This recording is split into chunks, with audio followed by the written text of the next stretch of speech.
After-Death Communications. By L. M. Bazett. Preface. This short book contains the record of some of the communications received by me through automatic writing between the years 1916 and 1918. Its chief recommendation to public notice lies in the fact that the accounts given are strictly accurate, and that the statements made by communicators have been carefully verified, wherever possible. Pseudonyms are used, and names of places have been altered, to prevent recognition. In some cases also the rank of officers has been changed, for the same reason. Whether these communications can come under the heading of telepathy from the living, or whether, as the title suggests, they are partly due to telepathy from discarnate minds, is for the reader to decide. In a large proportion of the cases, there was no previous link with the communicators or their families. The latter were put into touch with me by letter, and in the majority of cases I wrote without relations of the communicator being present. In other cases the communicator wrote spontaneously, and I was never in touch with his family at all. Verification in these cases was only possible in an indirect way. Altogether between 50 and 60 persons have communicated, and, although in some cases the evidential matter was insignificant, the cumulative evidence is considerable. I can report only a few of these cases, and the choice has depended necessarily upon permission given to make them public. Some of the records have already been published in Light, and I am indebted to the editor of that journal for kind permission to reprint them. I have been helped in every phase of this work, and of its record in this volume, by my friend Miss E. F. Cooper, to whose kindness I am also indebted for the loan of a small cottage adjoining her house, which enabled us to do continuous work together. L. Marjorie Bazett. The Firs. Red Hill, Surrey. How do you find this book? Any thoughts about the book or the author? Any suggestion for improvement? Please take a moment to share your thoughts in a comment. If you like it, share it with your friends who might enjoy it as well. Subscribe to keep in touch. Visit CompleteAudiobooks.com for more quality content. Introduction. It is important that all careful records of phenomena calling for some supernormal explanation should, as far as possible, be published. Only by much accumulation of such data shall we be enabled to make the proper inferences as to causation. The record in this volume is specially to be welcomed, by reason of the exceptional qualifications of its authors. They disclaim wide acquaintance with the subject, but their equipment is what most people would consider very good. And more important than knowledge of other cases, they have a painstaking habit of mind, and are as free from prejudices as we can expect mere human beings to be.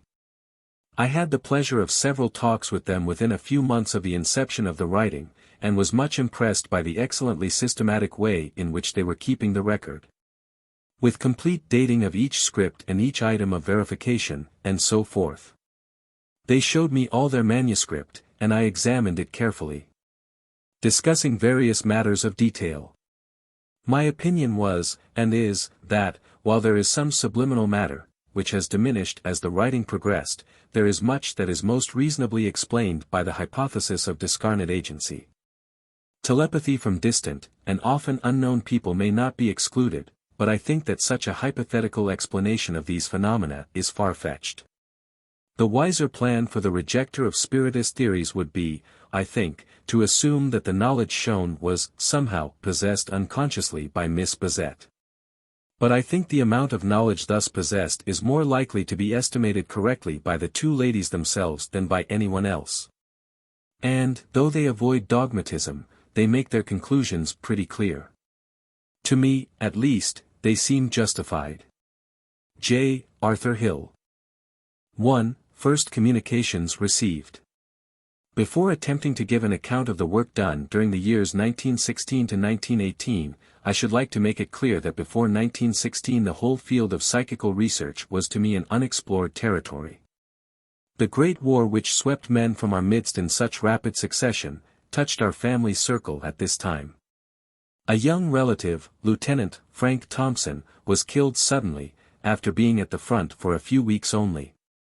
After his death I was strongly impressed with the idea that he wished me to carry out something which, owing to his sudden departure for the front and subsequent death, he had been obliged to leave unfinished. Unless I were supplied with a certain name and address known to himself alone, I knew that I could do nothing in the matter. After consultation with a friend, I decided to try the experiment of automatic writing, in case Frank were able by this method to give me the necessary information. I tried for 10 minutes together, at a given time, during 9 successive days, without result, and decided that the 10th day should close the experiment. From the first I was very skeptical as to the possibility of obtaining any success, and should have given up the attempt sooner, but my desire to supply a channel of communication for Frank, if such a thing were possible, made me inclined to persevere. I was frankly amazed when on the 10th day, July 24, 1916, an electric current seemed to rush through my arm and hand, with such force that the pencil which I held was thrown across the room. After this force had moderated sufficiently to make writing possible, the full name of Frank Thompson appeared, and with it that of his elder brother, Christopher Thompson, who had been reported missing a few months earlier, and unofficially reported killed in a letter received on July 17, 1916. Shortly afterwards, the missing name and address were given. I wrote at once, asking if the name of Lieutenant Frank Thompson were known to these people, and received a prompt reply in the affirmative. The letter stated that their son, then serving abroad, had been from time to time in touch with Lieutenant Frank Thompson. As Christopher's name had appeared in the writing, and as he had been only unofficially reported killed, it seemed natural that I should ask Frank for more definite news of his brother. I think it well to mention here that on July 1, 1916, before any automatic writing had been attempted, I had the following experience in connection with Christopher. I woke in the morning before it was fully light. My mind reverted at once to a letter received the day before, mentioning particularly the suspense felt by Mrs. Thompson concerning Christopher. He had been reported missing, as already mentioned, in April, 1916, and in spite of continuous inquiry, no news had been obtained. As I was thinking about this, Christopher himself appeared at the foot of the bed. He was in uniform, but wore no cap, his brow was puckered, and he looked distressed, and seemed to be trying to rivet my attention upon himself. He drew a newspaper from his pocket, held it before him, and looked at it. It dawned upon me that he was scanning the missing column, where his own name was placed. Glancing up from the paper, he looked straight at me, and repeated 3 times the following words, "I was killed." It could not have been otherwise, if you had known the circumstances. It was said solemnly and deliberately. Having said this, he walked round to the right side of my bed, close enough for me to notice the smell of his breath, and this awakened me to the reality of his presence. There was a special characteristic fragrance about Christopher's person and breath, which was well known to me. He vanished as suddenly as he had come, and I remained for some time pondering upon this experience. A few weeks afterwards, on July 25, 1916, I received the following letter from a great friend of Christopher's, Captain P. Marriott, then serving in France. I was sitting in here alone, writing to X, when it seemed that Chris impressed his thoughts instead of mine. The thought seemed to be, "It's like an impressionist picture, how stupid you are. You can't find the right words, or really understand, you don't want to look at the details, this is my message, Christopher's, not yours." The letter continues, and that was all I could get. I seem to have, or feel, Chris impatient worrying over the inadequacy of the words. You know how he used to say, "Oh, how stupid you are." A second letter from Captain Marriott, dated August 4, 1916, referred again to this experience. He wrote, "I had no feeling of Christopher being there, only of Christopher's thinking, and his impatience seemed to be that I couldn't find the right words, rather than at the idea. I don't think I missed that." Captain Marriott had no knowledge at all of my vision of Christopher. During the autumn of 1916, I received many written messages from Christopher. Some were of an evidential nature mentioning names of people he had met over there, and these were carefully verified. Some dealt with the new conditions under which he was living. One day he wrote, "Dying is really rather fun, you know, as we are so much happier here, and much freer to do lots and lots of things. You have no idea. When this message was shown to Captain Marriott, he remarked, "That strikes me as like Chris." His mother had been thinking about prayer for the departed, and Chris answered her thought by writing the following message: "As to praying for us, tell Mother this. Pray for Frank and me every day. We pray for you, both of us." One day we asked him, "Can you actually see the room we are in?" The answer was, "No, I can't see it, I feel." Sight is very deceptive. Feel intensely. His mother asked, "What attitude on our part gives you over there most satisfaction?" The reply was, "I think faith, I mean vision, I sufficient light to live by a well of water to draw from." A well. Life, I will explain, life. A well-balanced, regulated, planned. Square wave illustration. No haphazard affair. Haphazard. Short zigzag illustration. Your view on earth, I mean. Question: Who taught you this symbol of ordered life? Answer: Just mine, my very own doesn't it? I want to learn such crowds of things here. I feel bursting with desire for expansion. Another day he wrote, "We here see a larger part of life than you. We are very happy, as love abounds here. Heaven is and will be, perfect love and harmony. Life and love are wonderful here. Rate has hurt so many, and has been sad." 2. Cases where some link with communicators existed. The cases recorded in this chapter are not given in order of sequence, but are classed together because in each instance there was some previous link with the communicator or his family. This arrangement has been carried out in order that readers may more easily judge of the evidential value of the communications. The first case is that of Lieutenant Baker, reported in Light, who was a friend of Christopher and Frank Thompson, and personally known to myself. He spent the day with me on September 27, 1917. In the course of that day he referred once or twice to Christopher, who was presumed dead since April of the previous year, and mentioned his own strong conviction that he himself would be killed shortly after his return to France. His leave was over 3 days later, and it was not until October 8 that my attention was again directed to him in the following way. On the night of October 8, 1917, towards the dawn of the 9th, I dreamt that I saw Lieutenant Baker lying on a stretcher, apparently dead. His head was turned aside, away from me. Several people were bending over him. I seemed to be watching the scene, and noticed that Christopher was also standing near. I learnt afterwards that Lieutenant Baker was killed while flying, in the early morning of October 9, 1917, but no further details were received by his family until some weeks later. In the meantime I received the following communication by automatic writing, and was able to verify it later from letters written by the pilot and the chaplain. On October 16, 1917, I asked Christopher Thompson whether Lieutenant Baker was able to communicate yet, and was told that he could not, but Christopher himself volunteered the following scraps of information: "Went so suddenly, mentioned dentist." The pilot's letter of November 10 stated, "We landed at once, and medical assistance arrived quickly. They said he must have died instantly."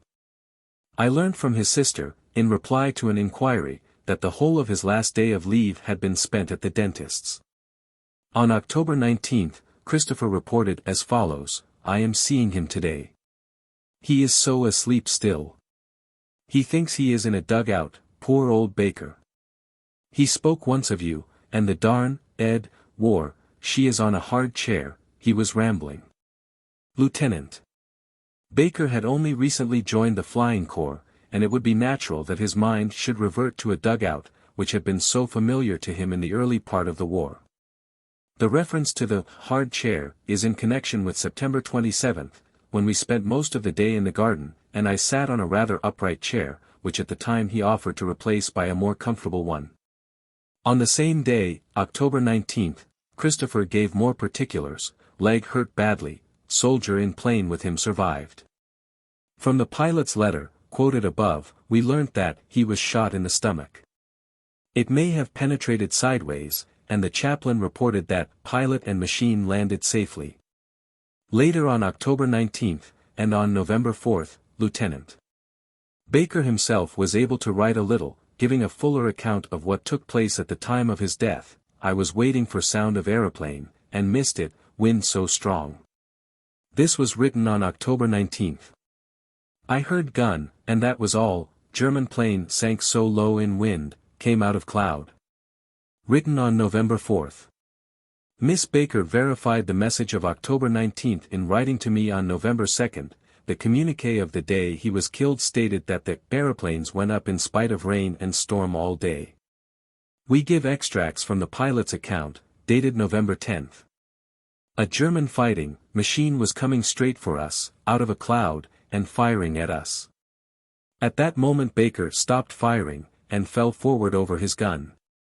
The first I knew of the attack was, that I heard a machine gun behind us, which sounded very close. Another plane was diving to get under us, the clouds were very low, and at times we were practically in them. Lieutenant Baker also wrote through my hand, November 4, that Dalton lost big glass, which conveyed nothing to me at the time, but his sister explained later that an optician named Dalton, name altered, had failed to repair Lieutenant Baker's goggles in time for him to take them back to France, and that he must have gone to the attack without them. I have reported this case rather fully, as it shows how simple and natural communication can be. Lieutenant Baker has not communicated through me again, except to send a definite message to his sister when I was sitting with a medium, asking her not to overstrain herself at her work. In the autumn of 1917 I was told of the death in action of a young officer named Sidney Pollock, whose relations were known to me by name only.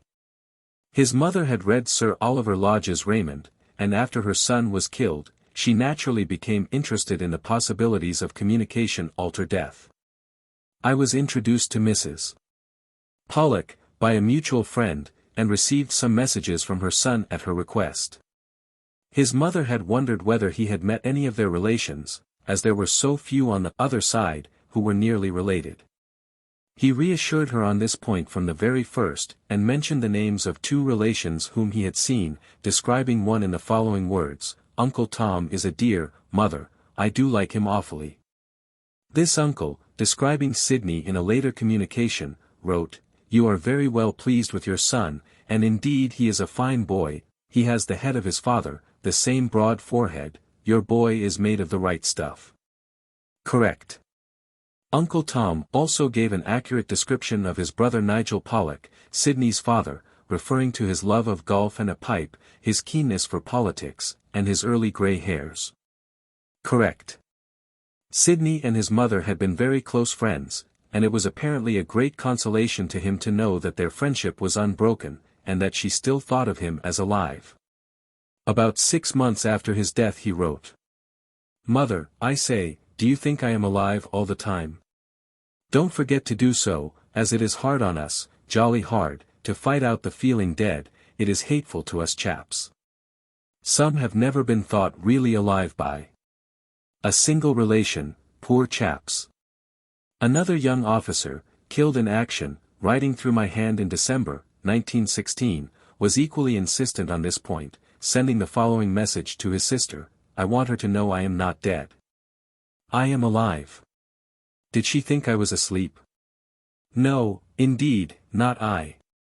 In the following case it will be seen that the communicator, a Miss Mary Bardsley, was able to make use of the sensitive's clairvoyant powers to supplement the writing, which she found difficult. I have in each case found it very hard, and it has generally proved unsuccessful, to get communication from a woman. Miss Bardsley died in December, 1916, after a short illness. On November 18, 1917, she communicated in the following way. My friend and I were sitting facing a bookshelf on which, unknown to me, were some of Miss Bardsley's books, given after her death to my friend. I had met Miss Bardsley once or twice, but my friend knew her very well, and had often discussed the subject of communication with her. The writing came very laboriously, and nothing definite or satisfactory came through. Looking up during a pause, I saw a bright blue light in front of the bookshelf. As I watched it, it moved to a certain book, a Bible, and remained stationary. I told my friend what I saw, as she was not able to see the light, and she said at once that the book was Miss Bardsley's own Bible. A date was then written, which might have been 1870 or 1878, the last figure was not clear. We opened the Bible, and found the date 1878 on the first page, then followed the chapter and verse of one of her favorite texts, correctly given. After this the blue light moved to two other books which had been specially valued by her. We have not been able to try this experiment again, but it seems probable that great possibilities lie in this direction, and that some form of signaling by means of lights could be developed. 3. Cases where relations were present. I have only once written for a child, Daisy Pendleton, aged 5 or 6 years, and this took place in the presence of her father. He was a complete stranger to me, and was introduced by letter. On his arrival I asked him who it was with whom he wished to be in touch, and he said that it was his daughter. It did not strike me at the time that the daughter might be a little child. Mr. Pendleton sat at the other end of the room while I was writing, and said quite naturally, "Daisy, will you give your father a message?" My hand wrote quickly, my daddy." I replied, on paper, "Yes, he is here." She then wrote, "Dickie has been my great love, he was a sad boy. Is daddy very sad, 'cause I am so happy. His girlie has so loved her father, tell him so. My brother Dickie, can he feel me?" Mr. Pendleton said that Dickie was Daisy's favorite brother. He had been intensely sad after her death, and puzzled as to what had happened to her. The father answered several questions aloud, apparently confident that the child could hear. In answer to, "Have you seen baby lately?" Daisy wrote, "My daddy, yes, course I have. My daddy, yes." The next question was, "How many teeth has baby?" Daisy wrote, "Yes, teeth number 3, written as a mirror image 3 and then 3, I think. And you were pleased." 2 drawings followed, the first of my horse what I rode and the second, Pussy Fluffy with big tail. Daisy's message closed with the words, "Give my love to Dickie, and be my own daddy still. Daisy." Mr. Pendleton said that the answers to these questions were correct, and that the drawings represented 2 of her pets. He sent some further questions by letter, but the answers to these were unsatisfactory on the whole, possibly because the father was not present. My interview with Mr. Pendleton took place on December 2, 1916, and on the evening of December 3 I had a curious experience. I was sitting in my room, in a dim light, and suddenly saw, clairvoyantly, a short dark man standing in the room. He had brush-like hair and mustache, which gave him a curious appearance, small, very humorous eyes, and curling eyelashes.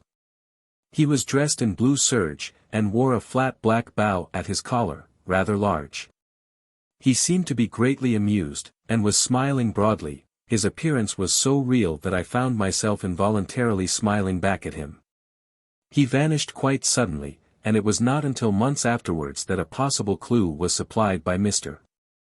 Pendleton, who wrote as follows, "I may possibly have known the man you saw clairvoyantly, although the description does not tally exactly with anyone that I can call to mind. The man I have in mind was called Walter.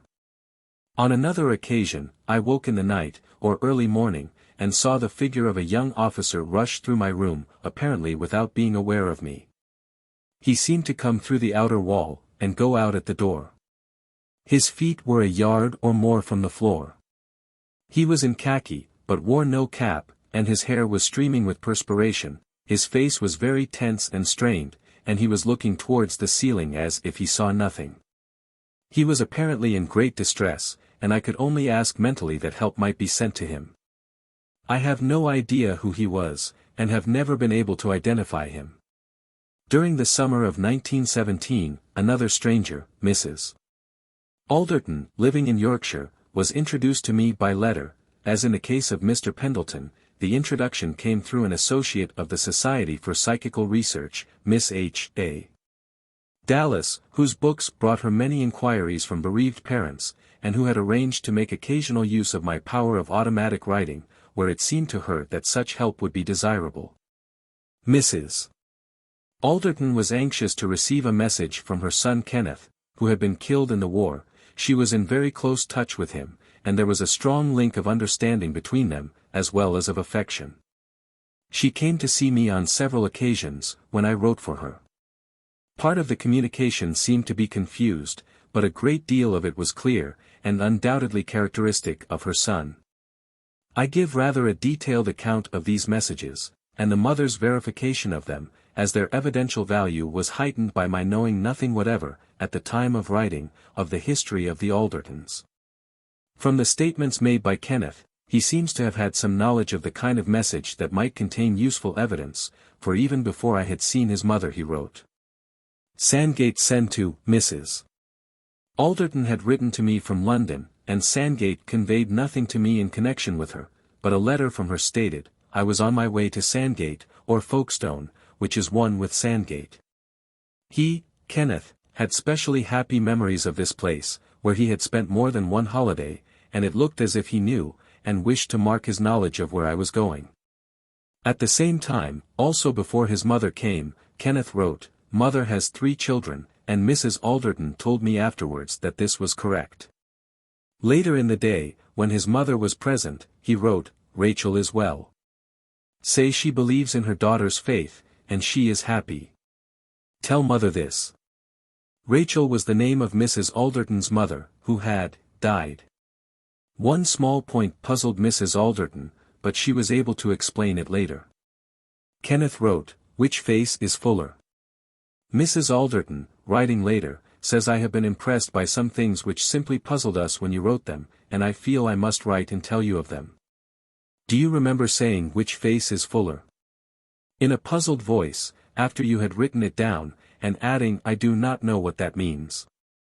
When a very intimate friend of his and mine, to whom I showed the script, saw this, she gave expression to the thought which had passed through my mind a few minutes before.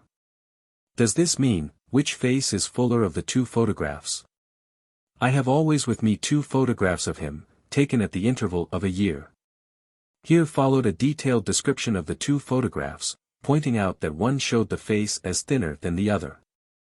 On August 4, 1917, when Mrs. Alderton was not present, her son wrote, Alderton has seen his father at his work Golden, later written as Gold. This reference conveyed nothing to me at the time, but Mrs. Alderton wrote, it struck me as most remarkable. His father had been a little time previously at a place called the Gold Fields, where his work, nothing to do with gold, had taken him. There seems a distinct allusion to the gold fields. You could have had no conceivable knowledge of this, and I was not there to convey it to your subconscious telepathically, and it was not the kind of thing you would come upon by chance. So that it seems to me more remarkable than anything else we have obtained. This message was prefixed by the emphatically written instruction, go to her and say, as if it had some special significance. Other statements made by Kenneth, and confirmed by his mother, were as follows. Daily I see mother fondly take my photo, and speak to me. My mother was a great player of game, chess. Would you ask her to play still, it is an excellent game, Alderton will find a partner for mother. I love play lente, Alderton wanted fellows to be quiet when you played. Flowers he still loves. Mrs. Alderton was very musical, and a great chess player, but had given up the latter since her son's death, as she had chiefly played with him. One day he wrote, I fetch Granny, and then followed a message from Mrs. Alderton's mother dear. Your mother, you are puzzled, why? My help is ready, your boy is alive, and well, and gay. Some reference was made to an old friend in the following words, Ruth was a help, Ruth was worried that special day, do you remember? Ship. India, so long ago, dear, think. The Ruth referred to was a great friend of Mrs. Alderton's, who took temporary charge of Kenneth when a child. The special day referred to was the day they sailed for India, when their luggage was lost and nearly left behind. References to 2 school friends were made on another occasion, as follows, Mother, I am, here, my friend, too, is here, John. My mother met him at Sandgate once, long ago. His mother wrote thus about This friend. The only friend named John the first knew my son ever to have had was a very dear boy, who passed over a few weeks after he did. I had met him once long ago, but this did not take place at Sandgate, neither was it at Sandgate that my son had known him. The mistake disappointed me. Much later on, at a sitting with another psychic, I inquired about this boy John, mentioning only his surname, which was curious and unusual, and was then told that my son, the purporting communicator, wished to say that his friend had been mentioned before by a psychic previously, but coupled with a wrong suggestion. Another friend was mentioned in the following words: "Mother, Leap has died, do you know?"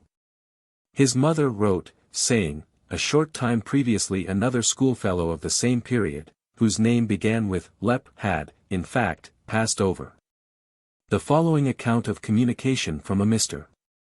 Marston was published in Light of November 23, 1918, and I reproduce it here in the same form. Mr. Marston died in December, 1916. As his wife had died while their children were young, he had always tried to be both father and mother to them, in which he had fully succeeded. The Marston family was quite unknown to me until I met Marion, the second daughter, who was greatly devoted to her father, and quite inconsolable at his death. She was able to verify the allusions made to her mother by referring to her elder sister, as she herself was a tiny child at the time of her mother's death. The home was broken up after the father's death, and Marion was working independently when I met her. It was only after I had written for her father that she told me anything of her family history and circumstances. The communications are shortly reported as follows. November 5, 1917. Question: Is this Marion Marston's father? Answer: Graham M. Note. Christian name correct. November 5, 1917, my handshake was better for Marion's teaching. Note. He had a peculiar way of shaking hands, and Marion had tried to teach him to grip less hard. November 5, 1917, Ida had a peculiar way of saying "Dad," peculiar to the Marston family. Note. This was correct. The Ida referred to was the elder sister. November 6, 1917. Been to see your grandfather Bill, with the faraway gaze I know so well, like my child, led a quiet and beautiful life. Note. The grandfather's name was William. All these allusions were perfectly correct. November 6, 1917. I have seen Ida too, her back is well. Note. Ida had been suffering from her back, but had recovered. November 8, 1917. I have seen Marion's mother. Mother has lost her baldness, which was such a pity, was it not? Note. The reference to Marion's mother was natural, as Mr. Marston had married a second time. The first Mrs. Marston had become very bald during her last illness. Her husband had loved her beautiful hair, and had much regretted this disfigurement. November 8, 1917. Mother used to look very sweet in that colored jacket. It was between a blue and a green. Note. Mrs. Marston wore a dressing gown exactly of this color during her last illness. November 8, 1917. Natural to be by a sofa. I sat in the corner of one so much, lassie, did not I? Note. I was sitting with Marion on a sofa writing. The father and daughter had always sat together on a certain sofa in their old home. Lassie was his pet name for Marion. November 8, 1917. We will ask Miss B. If she has some sweet violets, the scent helps me. Note that violets were his favorite flower. There were some faded ones in the room in which we were writing. November 8, 1917. Golden tree lupins I loved too, white globe tolerus flower. Beautiful thing. Note that Mr. Marston loved flowers, and these were some of his favorites. A gardening index gives Trollius, globe flower. November 29, 1917. Marion, why not take that tonic you used to have at home? That pink mixture. Note. Marion was run down at the time. She well remembered a certain pink-colored tonic which she had been accustomed to take. November 29, 1917. At 17 she, Marion, had a great shock. We were away at the time. She was waiting for me to join her. Ida was away. She, Marion, missed me, and I was very anxious. When we finally did meet it was late, and we missed tramcar. She and I did not get home till after 11, she was much affected. I am a nervous man myself. Note. Marion stated that the above was correct in every detail. Mr. Marston was essentially of a nervous temperament. I knew nothing as to the correctness or otherwise of these answers until I was informed by Miss Marston. 4. Cases where relations were not present. During the spring of 1917, Miss Dallas, to whom I have already referred, sent me a letter of introduction to a Mrs. B., an invalid, living in Worcester, whose only son, Sergeant John B., had been killed on May 22, 1916. The bond of affection between them was exceptionally strong, and his care for his mother was as thoughtful as that of a woman. Mrs. B. had some belief in communication, and was anxious to have a message from her son, if this were possible. I tried to write for him on March 20, 1917, asking him first the written question, "Have you any message for your mother?" "I have promised to try and get one." The answer came at once in firm, easy writing, "Yes. Thank you for your kindness. You, mother darling, have been so brave. Miss Dallas was good to you, she is out to help mothers, and you have been blessed. John is your son and no other. My love is greater than ever, because love never falters here. John died in a great cause. Truth dies never. Death hides from your eyes what it reveals to us. Life is beyond doubt a fund of treasure. John lives in much scope and joyfulness. John waits and prays for you and Dad.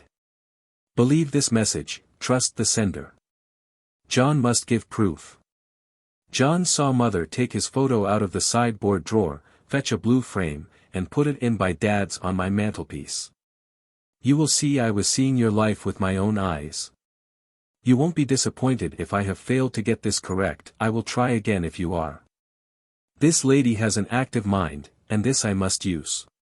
It's a help, and a difficulty my great love wraps you round. No more today. I will write again if Mississippi lady will be so kind.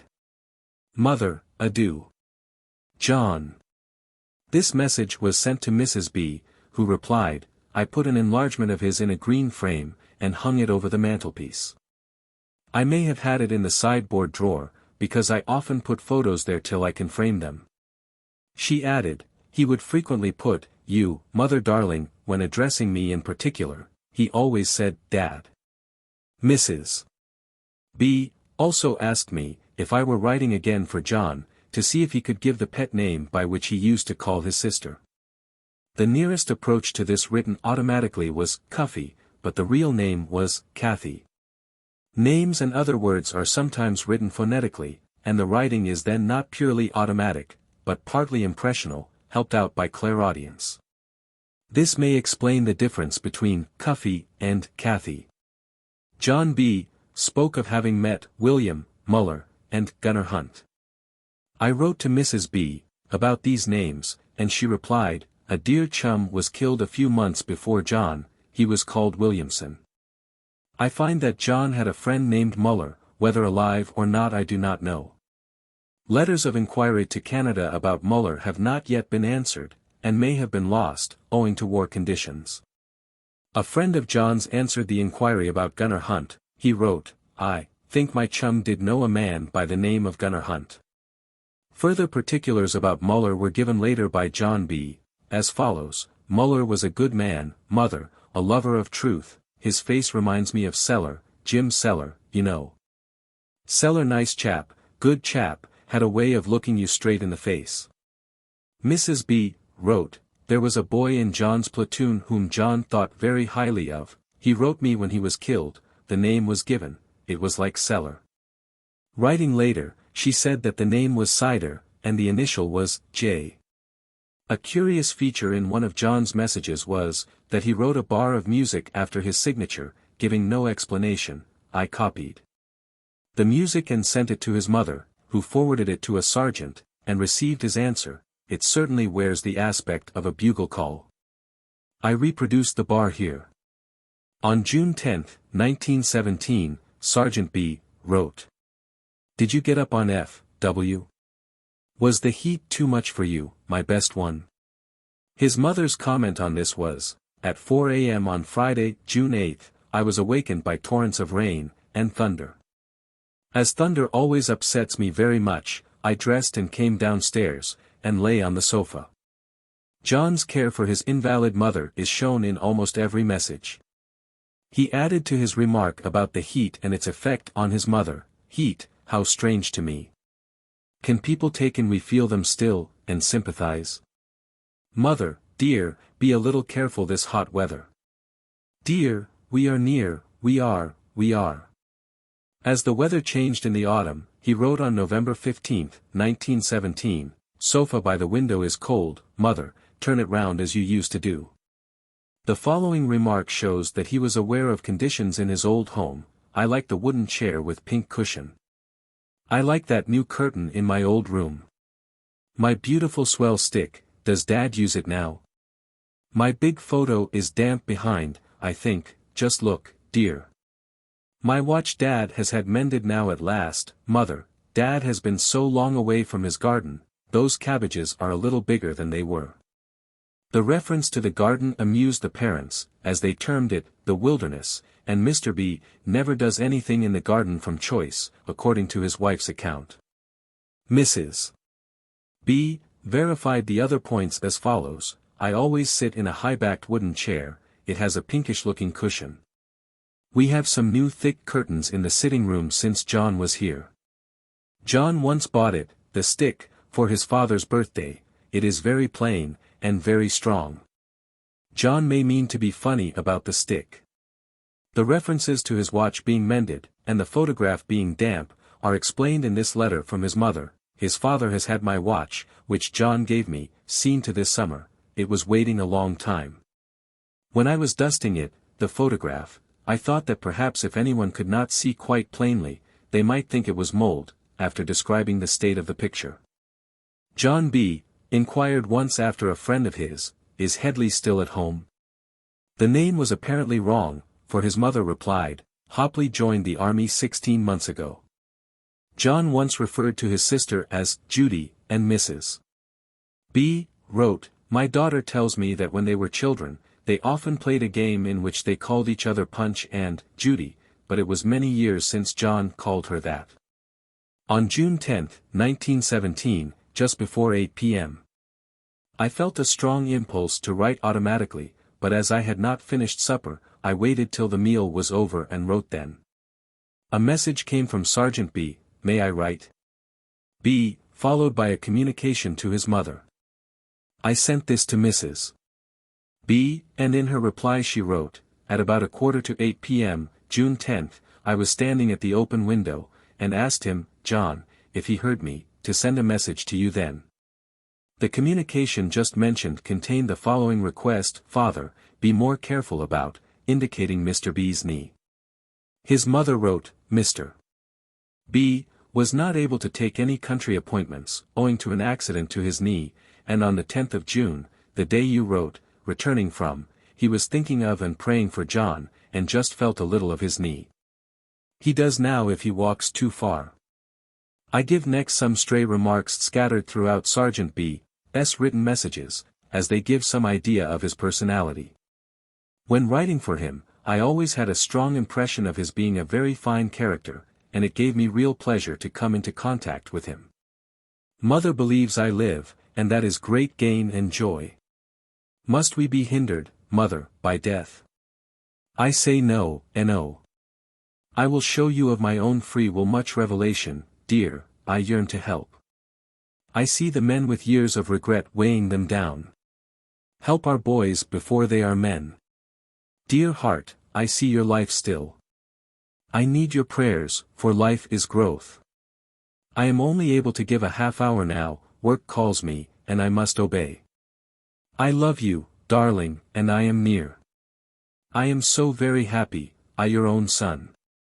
His mother told me that he used to sing the rosary, and thought that he took the expression, dear heart, from the song. She said that he had many pet names for her.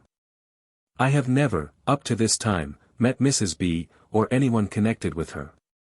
I have come to know her entirely by letter, and to appreciate her as I appreciate her son. I must add here that this is the only case in which I have departed from my rule of using pseudonyms, at Mrs. B.'s own request. I had sent her a copy of what was to be inserted in this book, with names carefully changed, and received the following reply from her: "You are quite at liberty to do as you please. But we should like it much more if you called him John, real name, instead of James, pseudonym.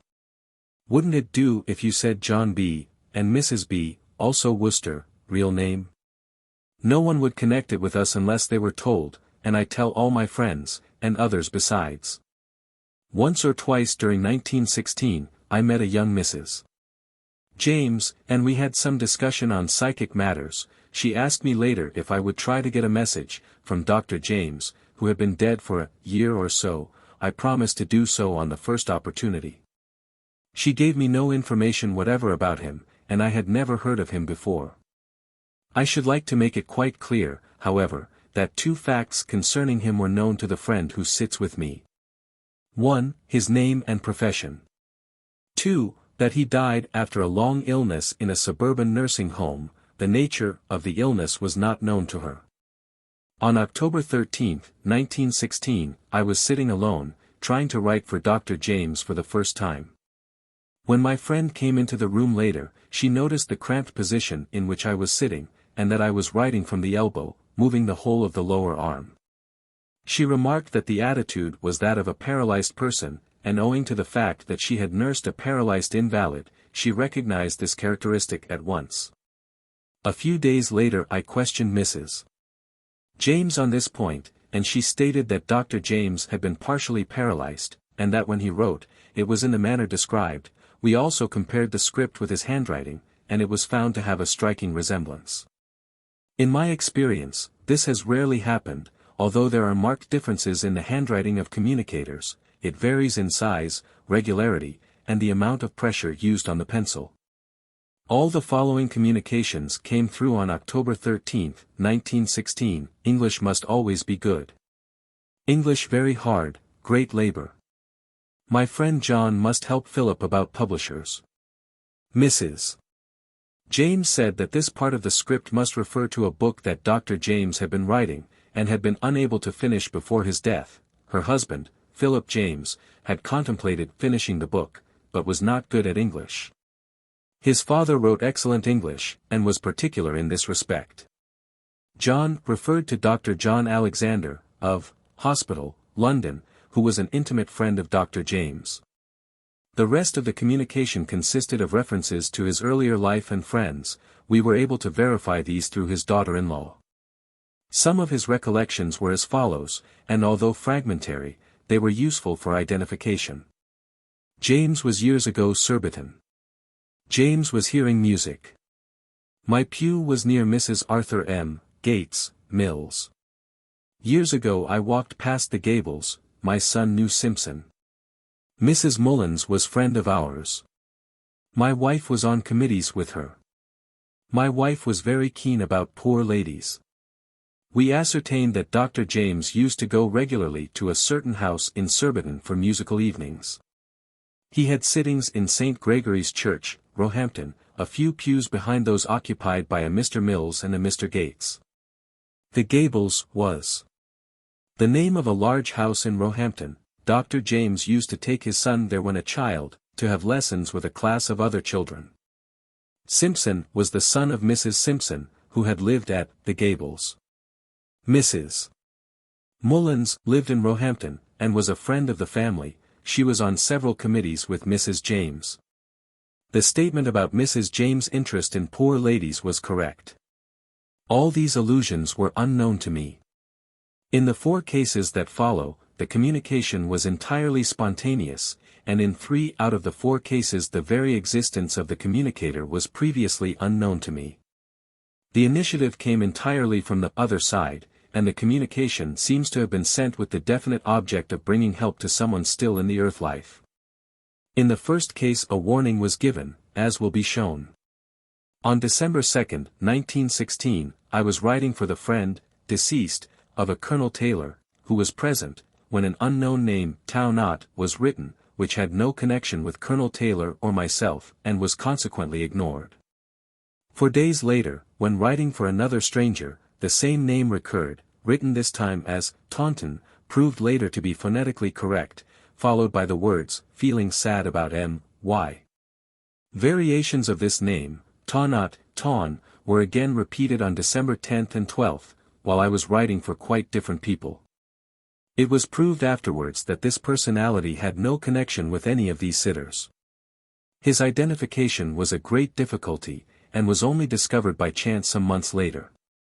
On December 8, 1916, Taunton wrote, "I will verify my statement. Taunot, Taylor, the sitter, as on December 2, confusion of name here. Will stop mother going. I am afraid she will meet trouble on the way."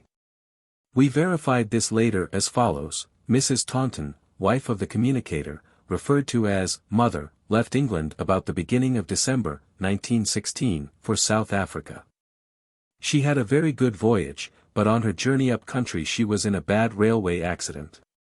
Owing to the floods the railway bank subsided. The whole carriage turned over, and she was flung into the mud and water, and strained her leg. The mention of Taylor in the above script caused great confusion, as Colonel Taylor naturally imagined that the warning concerned someone connected with him, and mystified a friend of his considerably by asking if she were planning to take a journey, and if so, advising her to postpone it. The reference to Emily evidently concerned Mr. Taunton's daughter Emily, who before the war was in charge of nuns in a convent in Belgium. Since the German occupation, up to 1917, no news of her had been received by the family, in spite of many inquiries. The following message also seems to refer to Emily, as no other daughter was in France or Belgium, but the name given here is wrong. Sophie found dead in France. A few months later he wrote, "Emily will meet me soon. Emily will be found dead. Adelaide has a deep sorrow on her mind. Adele, Taunton, to confess for Lent." Mr. Taunton and his wife were Roman Catholics, and this was written in the spring of 1917, his wife's name was Adelaide. These facts and names were quite unknown to me. 2 other fragmentary sentences were given. "You must find a way news to Lyd, get, Martin, John is with daughter." Lydia was another daughter, John, deceased, and Martin were friends of the Taunton family. Curiously enough, Martin was introduced to me by letter, as he was interested in spiritualism. I had then no knowledge of his link with the Taunton family. This transpired later. It may be remembered that Christopher Thompson, the subject of the first chapter, included in his messages the names of various people whom he had met since his death. He also gave correct information concerning the fate of several fellow officers reported missing on the same date as himself, although considerable time elapsed before his statements could be verified. One of those referred to was a brilliant young officer, a Captain Martin, who was mentioned by Christopher in a message on August 9, 1916, about Captain Martin. "He is over here.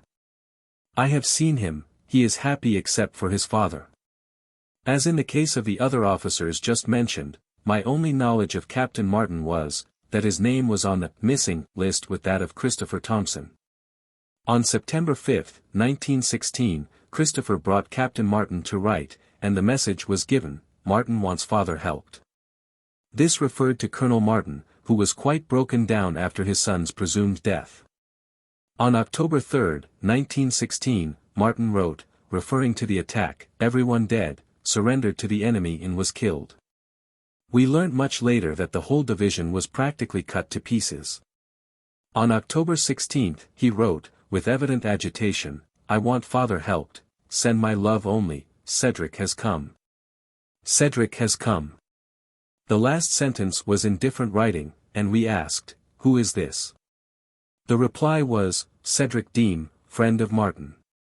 We then inquired of him what we could do to help Captain Martin, and he replied, "Help his father, my coming helps Martin, go to Colonel Martin for his son, you have been good to Martin."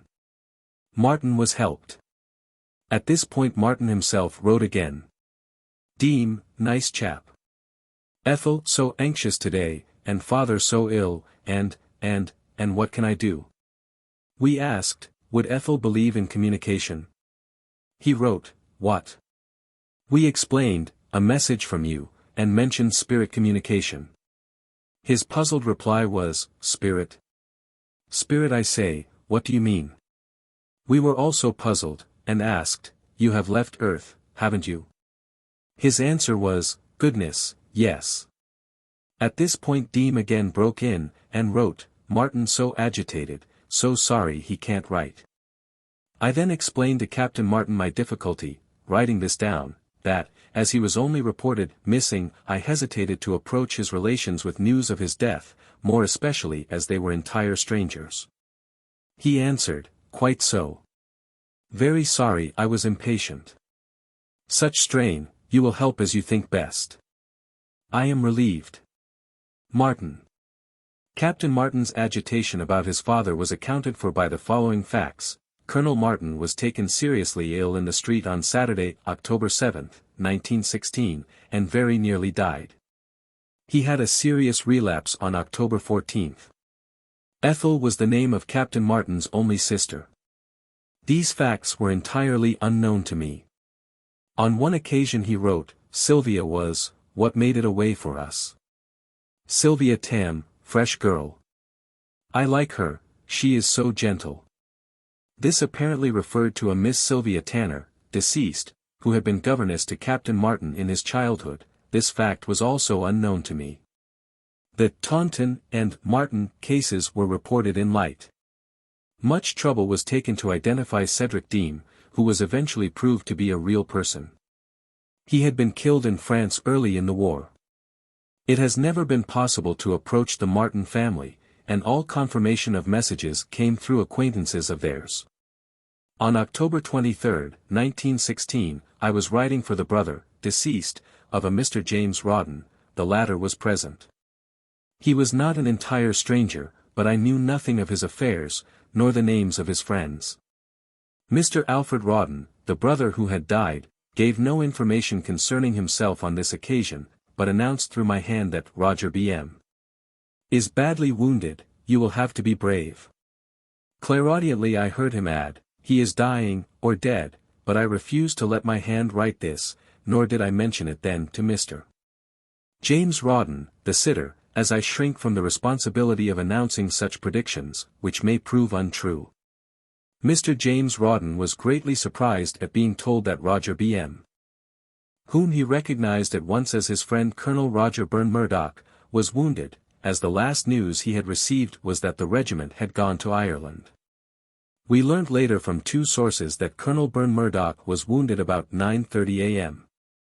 A few days after the announcement had been written by Mr. Alfred Rawdon, he died 8 days later in hospital. A fortnight after his death Colonel Byrne Murdoch himself wrote, I have estate property, and will leave it to Mrs. Ferg. This was corroborated a few weeks later in a letter, stating, Mrs. Ferguson has all the estates. Colonel Byrne Murdoch left a codicil which has not been published. Mr. James Rawdon attended the memorial service, and during the ceremony mentally asked his friend, Can you see me in this church, at your memorial service? I was ignorant of this question having been asked, but was impressed to write that day, and received the following message from Colonel Byrne Murdoch. He wants me to say that I was able to see him in church. Tell him yes.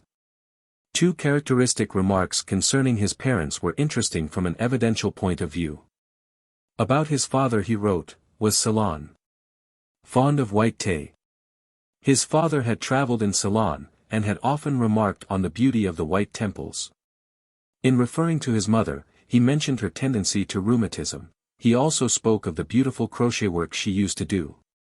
Both these points proved to be correct. It was only after the lapse of a year that I was able, with very great difficulty, to obtain verification of most of his messages. Colonel Murdoch's personality was one of the most interesting and advanced of all those with whom I have come into contact through this work. The greater part of his communication was of a very private nature, which cannot be reproduced. Much of it was evidential, and was carefully verified. We have only been able to give a few fragments from his messages. Owing to the fact that this book is published so shortly after the messages have been received, it will be easily understood that many of the most strikingly evidential passages have had to be omitted, out of consideration for the feelings of the surviving relatives. 5. Character sketches. The following case, that of Lieutenant Cyril Markham, was published shortly in Light, but we are able to report it more fully here. The account given by Lieutenant Markham of his own death was curious and interesting. He was killed in action, but there is no suggestion of war conditions in the description of his passing, as will be seen. The communication was as follows: I went out slowly. I had a sharp, painful impression of his being shot through the right lung. LMB. I had a feeling of being asleep on a shady hill, as I felt cool breezes on my left cheek. I smelt wild lavender, woke at last, and saw, whom do you think? Why, old gentleman you know, funny head, fond of hunting, heart big as big. Refreshed? Said he, and your father's son all over, every inch, kind old eyes, grey like father's, only more grey. I don't like a memorial, father. Makes me sort of want to smile, then weep, for the way we understand, or rather, misunderstand. Am myself? I am tremendously myself. Life is grand here. When I met Mr. Markham for the first time, I noticed his very kindly grey eyes. He and his family were entire strangers to me, introduced by letter. The parents were planning a memorial to their son. This was quite unknown to me at the time of writing. Lieutenant Markham was, we learnt, a great lover of nature, and a joyous personality. I always had this impression strongly when writing for him, and it is apparent from time to time in the script, e.g., oh, hear the birds. I would like to catch you up, father, to hear the birds. I will sing in the dressing room like a bird, some day you will hear, father. His father told me that Cyril always sang while dressing. Mr. Markham and his son were very close friends, and after passing over, Lieutenant Markham, himself, a decided churchman, showed some concern about his father's religious views. The latter described himself as agnostic. The reference is given thus: Cyril wants father to be led to God. Dad was so honest with Cyril about his views. Regrets so much my wanting him to be a churchman, does not matter. Father and son had freely discussed their religious views together, and Cyril generally addressed him as Dad. Mr. Markham was interested in spiritualism, but his wife, who had high church views, was much averse to it. Cyril's comment on this was, "Want Nellie to do something for me. Will she break down mother's attitude?" Nellie was his sister, who had greatly helped her parents since the son's death. Cyril also wrote, "Mary brings a feeling of hope," referring to a friend of his sister's. On one occasion he stated, "Claude has had narrow escape." This referred to a cousin of his who had been wounded. He mentioned one day, in a message to his father, that he had seen Rowley, Harold Wood, Taylor, and Endless Fellows. A letter from Mr. Markham gave the following information about these friends. One of Cyril's scout boys, in whom he was interested, was called Raleigh. He had a fellow prefect named Wood, who had a commission in the army. Taylor was another schoolfellow. I was unacquainted with any of these names. Cyril stated that he had been at school, Harrow and Portsmouth. His father wrote, Cyril was at Harrow at school, his regiment was stationed at Portsmouth. Lieutenant Markham had a housemaster at school named Linwood, whose opinion carried great weight with his parents. Cyril once wrote, Mr. Linwood has so much weight with my people, and his father, seeing the script later, was especially interested in this remark. The chief interest of the following account lies in the fact that it shows very clearly how confusion may arise when two communicators from the other side are writing on about the same date. The confusion is of the same nature as that which ensues when two photographic impressions are registered on the same plate, or two people in succession speak indistinctly through a telephone. And the person listening does not know the personality or the voice of either. In April 1918, I was corresponding with a Mrs. Elliot, living in Sussex, about an interview with her that I was trying to arrange. I had been told that someone connected with her had lately died, and she expressed a wish to see me, as the fact had been mentioned to her that I could write automatically. I had no idea whether the person who had died was a friend or relation of hers, man or woman. After some correspondence, we finally arranged that I should go and see her on April 29th.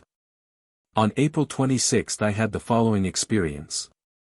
I was resting in the afternoon, as I had made an appointment to write, automatically, at 5:15 p.m. for a certain Lieutenant, Arthur Drayton, deceased, who was a stranger to me. While resting I became aware, clairvoyantly, of a young officer pacing up and down my room. Both his hands were in his pockets, and he was whistling a tune. His whole personality expressed abundant vitality and joyousness. He seemed a mere boy, and I was amused by his light-hearted gaiety, and the quick swing with which he turned each time he came to the end of the room. My attention was thoroughly aroused, and I found that I was receiving a clear but fragmentary impression of his character, which I wrote down a little later. I give it exactly as I noted it then.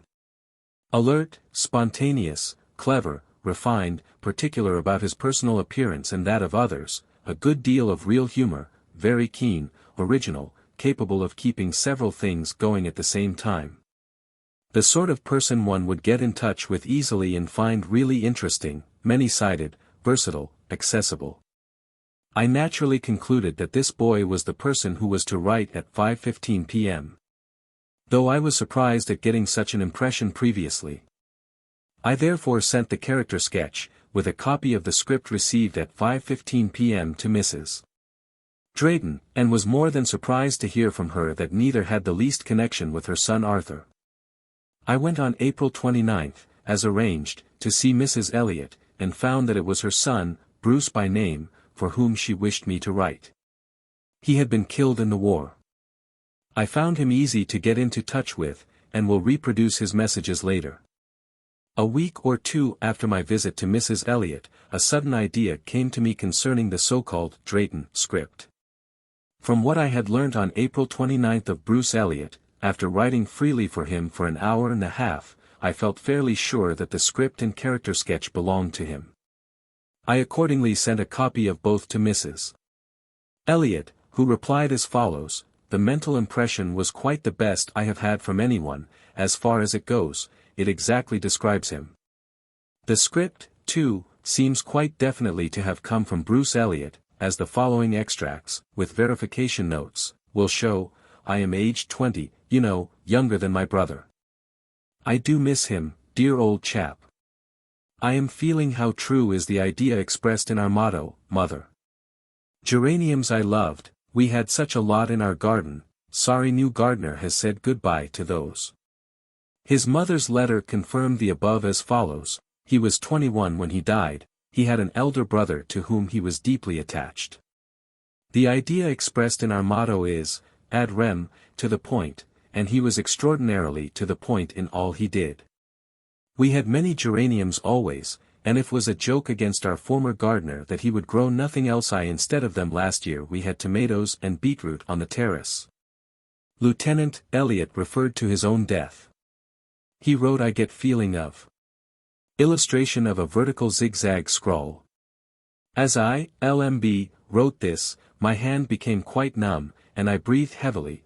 I had the feeling, first of high altitude, and then of a rapid zigzag fall. I explained to him that he was giving me a horrible sensation, and he wrote, I say, I am sorry. How extraordinary to be sure. My next sense impression was of an overpowering smell of petrol, and Bruce Elliot then wrote, Did you smell petrol? I answered, in writing, yes, strong smell, and he added, Our engine did give out clouds of petrol. Mrs. Elliot gave us the following information later: the engine was riddled with bullets, and giving out clouds of petrol.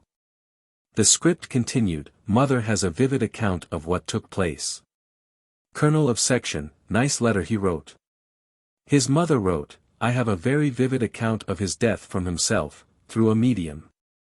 And a very nice letter from the doctor of his former battalion. He may have acted as colonel.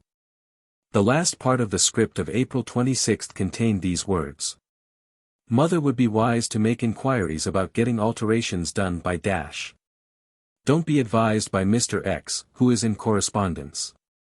I feel it is unwise. I am uneasy, mother, do you follow? Uneasy about some dealing with Mr. X. You must get things done quickly, mustn't you? I hope this idea will reach you.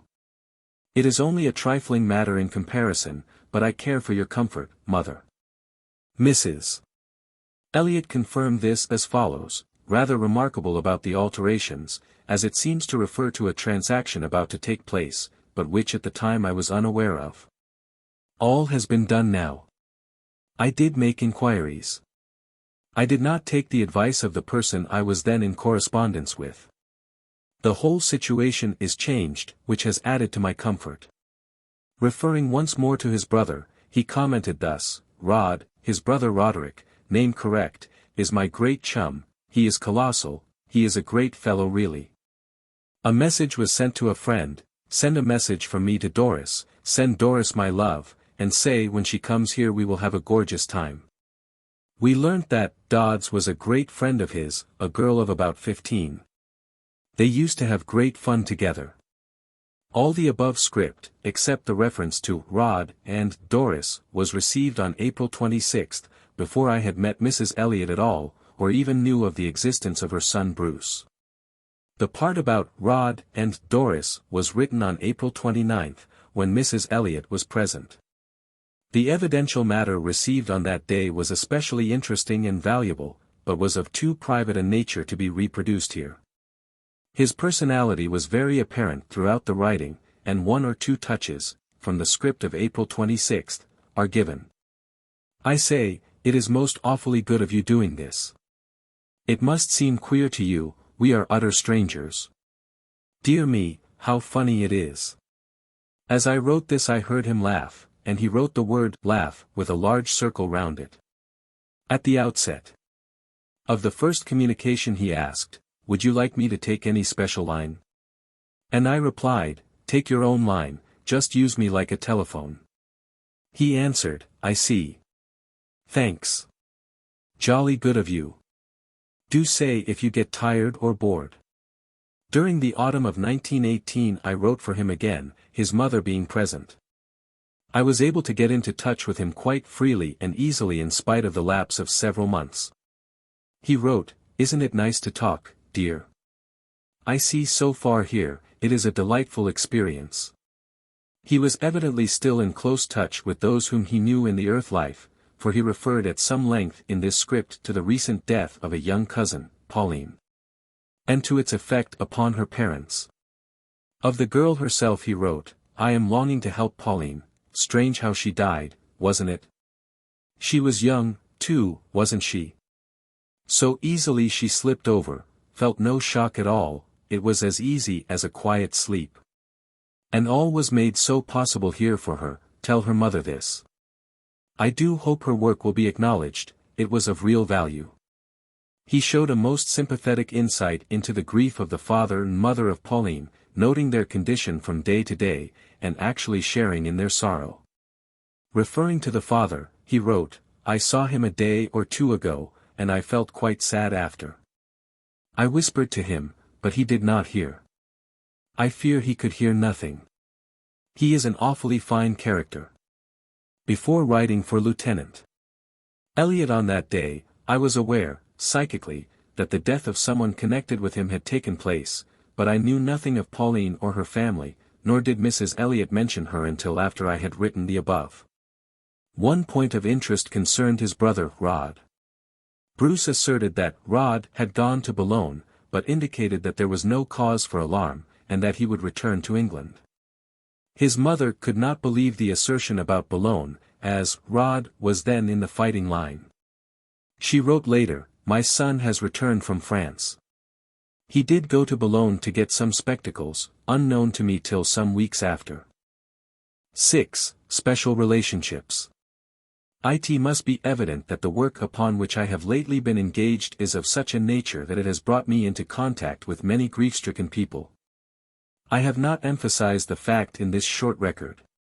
Owing to my belief that their first natural and inevitable sorrow should be gradually and sympathetically directed towards the brighter outlook upon death and separation which the study of spirit communication is designed to give. It has been noticeable throughout the war that the bereaved, faced suddenly with the loss that death entails, have been in many cases unable to derive comfort or strength from any of the ordinary sources. Religion and philosophy alike fail to touch them at such a time, and it is in these instances that the new revelation, aptly named by Sir Arthur Conan Doyle, has met and relieved their great need. It may be that the giver of all comfort permits those whose loss has created the gap of separation, to be the very means of bridging over the gap. The following instances at least appear to point in this direction. The first instance given concerns the message sent by a son, killed in the war, to his mother, in the first shock of her distress. He sent 4 very short, careful messages, which we reproduce here in the order in which they were received. The first read as follows: "Be brief, as mother's mind is so stunned." Next, "Try and be very cool when you see her." Next, "Say I, Gilbert, have been with her all today." Next, "Say I, Gilbert, am alive indeed." Next, "Say I, Gilbert, am always near her." Next, "Say I, Gilbert, am in a very happy place, with my great chum."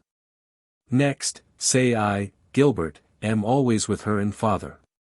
Mother, you must believe this. Gilbert X. The second message was sent on the day following. "I, Gilbert, have been with you all today. I, Gilbert, have seen your grief and understand. I, Gilbert, am alive indeed. I, Gilbert, have not left you. I, Gilbert, am not dead in any sense of the word. I, Gilbert, am happy, very happy, except for your grief. I, Gilbert, hope to bring you comfort. I, Gilbert, love you just the same. Mother, believe. Gilbert." With reference to the expression used above, "I am not dead," he added an explanation. "I, Gilbert, am alive. There is no death really. We are only out of the fleshly body, and this new body is not unlike the old one, but infinitely more beautiful, more easily moved about, and more alive to all the life of the whole universe. Gilbert." The following day he wrote, "I, Gilbert, send yet a third message to you, mother. I, Gilbert, never leave you. I, Gilbert, am alive indeed. I, Gilbert, am happy, except for your sorrow. I, Gilbert, will be able soon to make you feel me near, you do now, but you will be perfectly sure soon. I, Gilbert, love you more than ever. Death cannot touch our love. I, Gilbert, make an appeal to you. Mother, believe. Gilbert." 2 days later the following message was written. "I, Gilbert X, send yet another message. I, Gilbert, see all you do. I, Gilbert, saw you pray today by the open window, correct. I, Gilbert, help you not to cry. I, Gilbert, see you and love you more than ever. I, Gilbert, am happy with Jim, my chum. Take comfort, mother. Mother, believe. Gilbert." Note. Gilbert X was a complete stranger to me, I had not previously known of his existence. The reference to his friend is correct. The same consideration is shown in the case of a son for his father, an old man, left terribly desolate by his son's death. He had been reported missing, and I had been asked if I could get definite news from a relation, deceased. The information came direct from the missing son, who asked me to send it to his father, adding the following comment: "Poor old chap, he is hit this time." His next message was, "My love to my father. We are very near him, and helping, tell him this. He may be useful with you on earth yet, and so must bide his time." In answer to written questions from his father, he wrote, "I am decidedly the gainer. I see that. More scope. General ways of communication more open here. You, Father, will appreciate great minds here. You can get glimpse into some. My great discovery was to find God everywhere. It is rather a staggerer. I mean, one has to get used to it. It was painful at times. He wrote later, one thing, Father, I should be pleased if you did it. Consult Dr. X, about yourself, and do not get run down. Live well to the end, and don't give up the game, play it right out. All is well with us. Your son. Another time he wrote. I am quite convinced, Father, that death only shifts the fulcrum, shifts. I see you walk up that lane back of house as clearly as I saw you of old. I wonder in the mornings if you will take to a stick. Better do so, Father. I am giving you insight, look up a bit more, no mist hangs over the place in reality. My very will is bound to lift you. I will.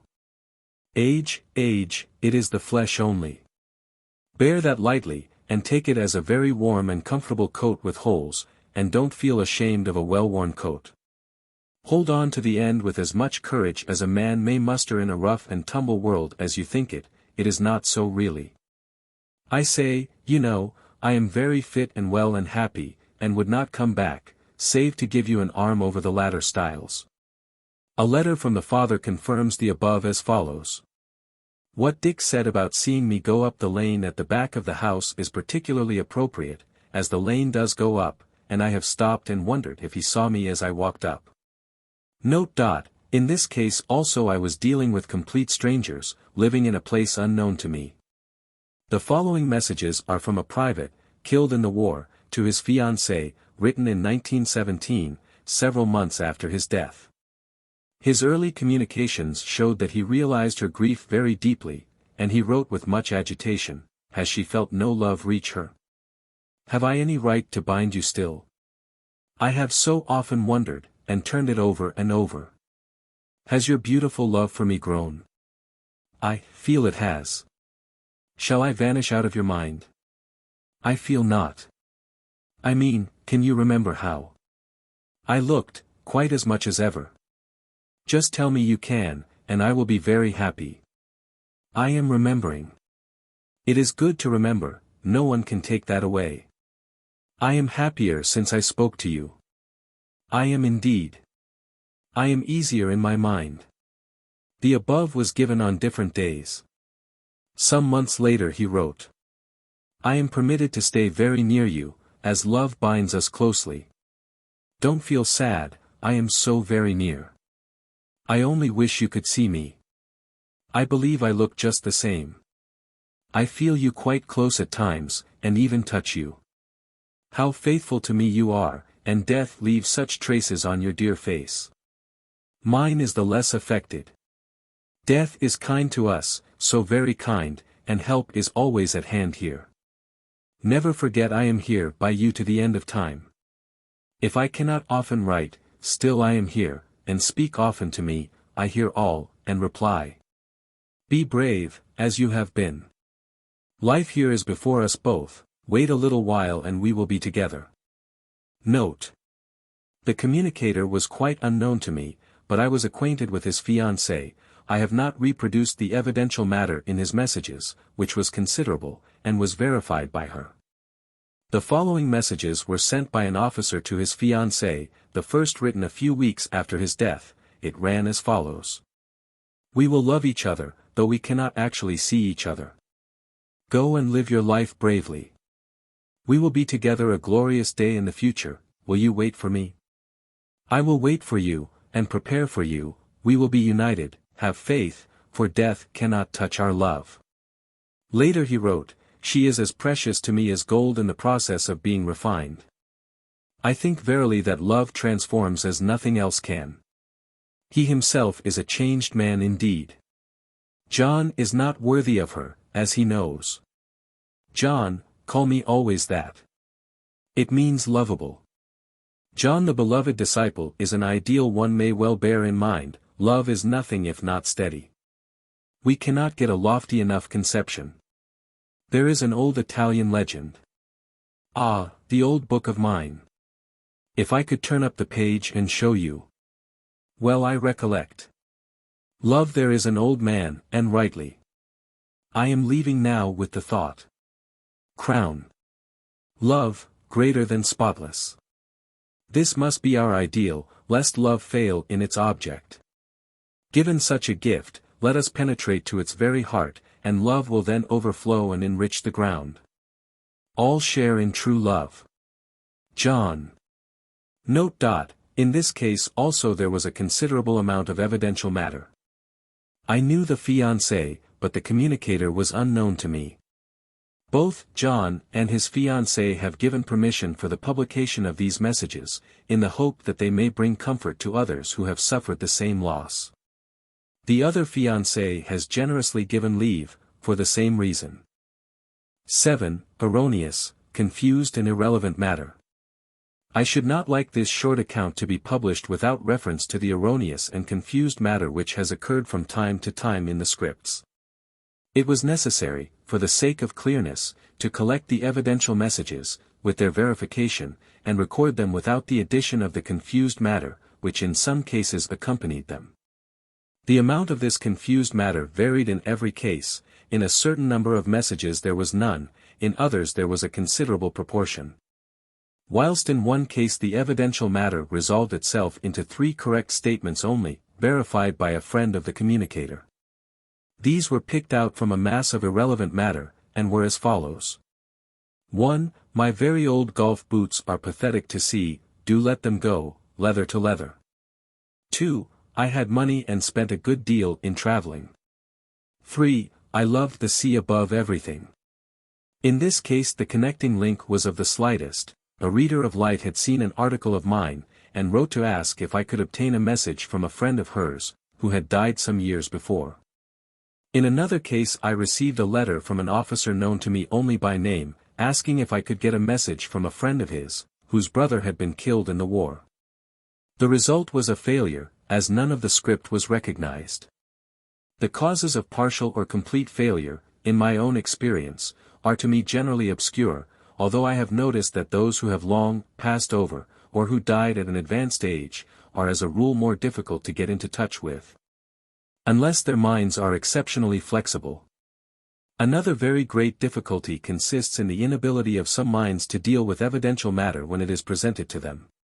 In their estimation, evidence must necessarily consist of clear answers to definite questions, names correctly given, references to incidents which X would most certainly remember, etc. The 2 former are exceptionally difficult to obtain, for reasons unknown. It often happens that the evidence given is not on these lines at all, but is of a more subtle and indirect nature. To give a hypothetical instance. A certain script purports to be written by John Graham, who asserts that he was born at Southend, and collected old china. He had travelled a great deal in the East in his youth. Had a clear recollection of a certain old garden, and liked to give expensive presents. This script would be sent to Mrs. John Graham for verification, and her answer would quite possibly be, I do not think it can be from my husband, as his name was Clarence, not John, and he had never travelled in the East. A second letter to Mrs. Graham would elicit the facts that her husband had travelled a great deal in his life, although he had not been to the East. That he had at one time lived in a house which had a beautiful old garden, and that it had been his great pleasure to give expensive presents. In some instances the only verifiable part of the message lies in the fact that it is characteristic of the personality of the writer, and this is not at first recognized, owing to the expectation of a different kind of evidence. I have had one very interesting example of this, too long to reproduce here. 2 very curious cases occurred, in which incorrect statements were made, both referred to the supposed deaths of men serving in the war. In each case the death was quite definitely asserted, and circumstantial details given. In each case the very existence of the man was previously unknown to me, and verification of the statement was delayed. An unusual feature of these scripts was, that it was alleged that a man named Meller, described as an enemy, had confused the messages, and that he had some connection with the death of one of these men. This was obviously not a point that could be proved. In the case of extreme illness, assertions have been made as to the death or recovery of the invalid. In 2 cases of the former kind, it was announced that the patient would shortly die. In both cases the patient recovered, although one had been at the point of death for some days, and had been pronounced by the doctor to be past recovery.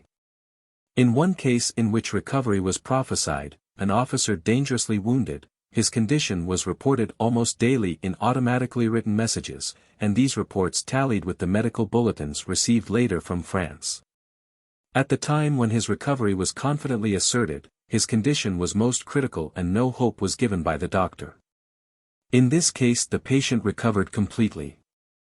The messages sometimes contain a good deal of confused matter, illegible words, and fragmentary sentences. This is especially noticeable towards the end of a long sitting, or when I myself am tired.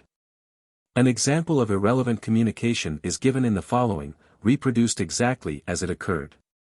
A name was written, Lieutenant Murientel, followed by, my brother has been hit by my death, write to him, fetch Frere, Monty. I answered, I am in England. He replied, Medel, oui, mais je n'y jamais, scribble. I said, try a French medium. The answer was, are you not French? I replied, no, English. He answered, oh, adieu. Another rambling communication, also purporting to come from a Frenchman, was given at the end of a message from someone else. No name was given, it ran as follows. Your England been, or being, beaten, mon pays. Mon, sick, femme quitter, sick, la France lorsque j'ai mon femme, you will help her comment. I have thought it best occasionally to receive such messages, when they came unsought, as it seemed inhuman to refuse. But I have had no time to pursue either of the above cases, and there was no clue whatever to their identity. Note. It may be worth mentioning that my name is of French extraction, and this may have supplied some slight opening for a French communication. Another example of irrelevance occurred while writing automatically in an old house, which had formerly been an inn. I had spent the night in this house, and had noticed in the room in which I slept an almost overpowering smell of ether, which came intermittently and was quite unaccountable. The following morning I inquired of a spirit guide what was the explanation of the smell, and the words were written. Ether was dying. Has been buried without my wife. I explained that I could not write for strangers, and the question was written. What say? Then followed the name Roger Gunner, who asserted that he was a railway guard, killed in an accident some 50 years previously. He said that he often slept in this inn. He gave copious details to prove his identity, but in spite of many inquiries we were unsuccessful in tracing him. It may be that some messages which I have deemed wholly irrelevant have had significance which I could not trace. The chief difficulty in preventing interruptions and confusion is the ignorance which prevails concerning the laws which govern this method of communication. Increasing knowledge will probably do much to eliminate disturbance of this kind. A knowledge of human nature, and a power of discrimination can, even at this stage of imperfect knowledge, safeguard to a considerable extent those who attempt to receive messages by these means. 8. Guides. I do not think that it will be out of place here, and it may even be of some interest to readers, to sketch briefly the part played by guides, my own and others, in the communications received automatically during these 2 years. I had read of the help given by spirit guides to those in earth life, but it did not at first occur to me to seek this help when writing automatically, and I did not in fact know how it was possible to get into touch with them.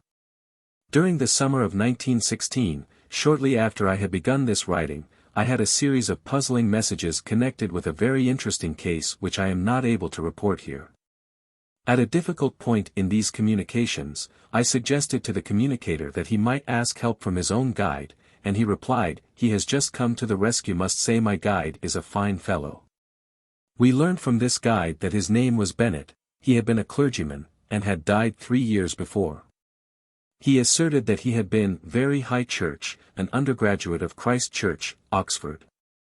That his first curacy was at Holy Trinity, Ramsgate. He stated that his father was also a clergyman, and had lived at Ramsgate. We had no idea whether any of these statements were true, but took considerable trouble in trying to verify them, as they would have been interesting evidentially, if correct. We had, however, no success in establishing his identity, and were obliged to leave it, as more important work was in hand. The communicator described Bennett as a clear-headed man and wiser than himself, able to advise him as to the best way of giving proof of identity. Bennett was also useful in suggesting the best times for writing automatically, and telling me when to stop owing to fatigue.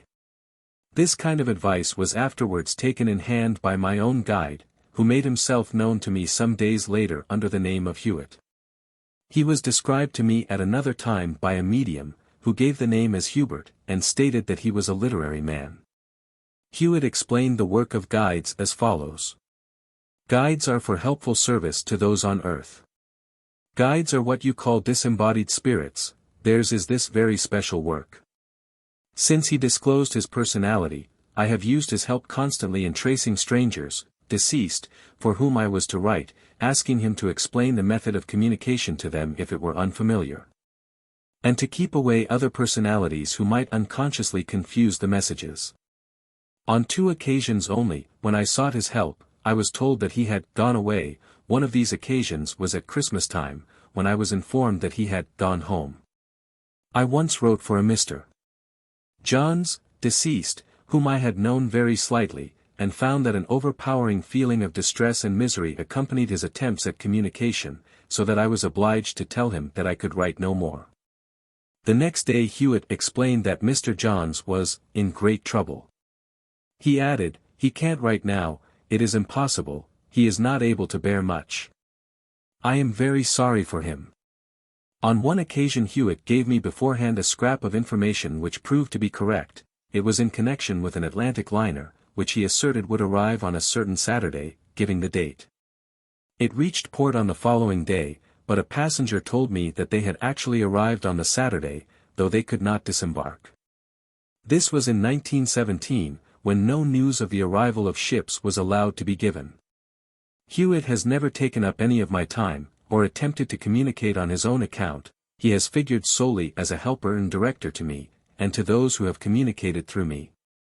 Only twice has he commented on the communicators, once in a case which I am not at liberty to report, and again when an old lady was writing, of whom he remarked, "The old lady flagged, she goes, was she a belle in her youth? She is strong and fine." My comment. Hewitt. In both cases the comments were very much to the point, and correct. 8 other guides have figured from time to time in the script, only 2 of them being women. Each personality seemed quite distinct, and all showed great insight into the minds of those to whom they were attached as guides, summing up their characteristics, and giving suitable advice in each case. No evidential value can, however, be attached to the above, as in each case the individuals were known to me. One of the guides described himself as having been an American engineer, another said that he was a private, killed in the Afghan War. A third, named Scott, said that he was a clergyman, and his remarks were characterized throughout by a breezy humor and optimism. As in the case of my own guide, Hewitt, the others were helpful at first in bringing those to whom they were attached as helpers into touch with me, but when direct touch was established, they seemed to stand aside. Unless specially appealed to for help. One guide asserted that she was only intermittently attached to her Earth protégé, and declared that the help given was mutual. The idea of ministrations by guardian spirits to those on Earth is a very familiar one, but the possibility of the help being reciprocal is at least unusual and suggestive. Note. All this matter concerning guides is simply gathered from the script. I have no means of knowing whether they are real entities, or merely creations of the subconscious mind. 9. Supernormal sense impressions, etc. It may have been observed that in some of the accounts given, sense impressions experienced by me have played some part in intensifying the feeling of reality conveyed to my mind. It would appear that anyone possessed of mediumistic powers, usually described as a sensitive, becomes aware from time to time of the operating of an expanded consciousness. Clairvoyance and clairaudience fall naturally into this category, and it seems probable that there are other varieties of manifestation. My own experience includes many of these, and I record them simply as they came to me, without any attempt at classification or explanation. I cannot attempt either, as my experience has been too limited. No doubt this could be undertaken by other sensitives, who possess a longer record of such impressions from which to make deductions. I have, from time to time throughout my life, been conscious of supernormal impressions, if I may roughly classify the following as such. My first memory of this kind is of a dream when I was 5 years old. I was seriously ill at the time, and it seemed to me that I had left my body, and was moving through space, guided by someone, who took me to heaven, into the presence of Christ. He was seated on a throne, around which many people were standing. I was not immediately presented to him, but when my turn came I was told to go forward, and Christ placed a little crown on my head, very gently and kindly. On my way back, I passed hell, which looked like a hole in the ground, from which clouds of smoke came up. I saw many people going down there, and was greatly distressed about this when I awoke. The strongest impression which remained with me was that of the personality of Christ, and I lay still for a long time, lest the feeling should leave me. I have remembered this dream clearly all my life, and the room in which it took place. The next experience that I can remember came to me when I was helping to train students for teaching at a certain college. The work was very engrossing, and I fully expected that this would be my occupation for the future. On 2 occasions, however, I heard a voice clairaudiently which told me that I should not be at the college long, and that my life work did not lie there. As a matter of fact, I was at the college for a year. In the early morning of New Year's Day, I think in 1910, I saw at about 7 a.m. a large wooden cross in my room. It appeared as if made of dark oak, and was very large, reaching almost to the ceiling. It remained stationary for a few seconds, and then vanished. An impression of coming difficulties was left strongly in my mind, and one of the most formidable faced me about a fortnight later, and others throughout that year. In December, 1916, I woke one night to see a bright figure bending over me, but the face was not discernible. Another night I woke suddenly, and found myself enveloped in a flood of light. I have continually seen rays of light apparently issuing from my own head, and assumed that this must be the aura, often described by clairvoyants. In February of the same year, on the 11th and 15th, I saw on each occasion a shadowy white figure, unrecognizable but clear. On July 1st and 12th, 1917, I had 2 psychic experiences, which may or may not have been connected. I have never been able to find out if they had any meaning. On the first, I woke at 2 a.m., and saw a man with a white drawn face, and eyes dilated and wild. He conveyed the impression to me of saying, "I will do it," meaning suicide. When he had vanished, I was left with a great feeling of fear.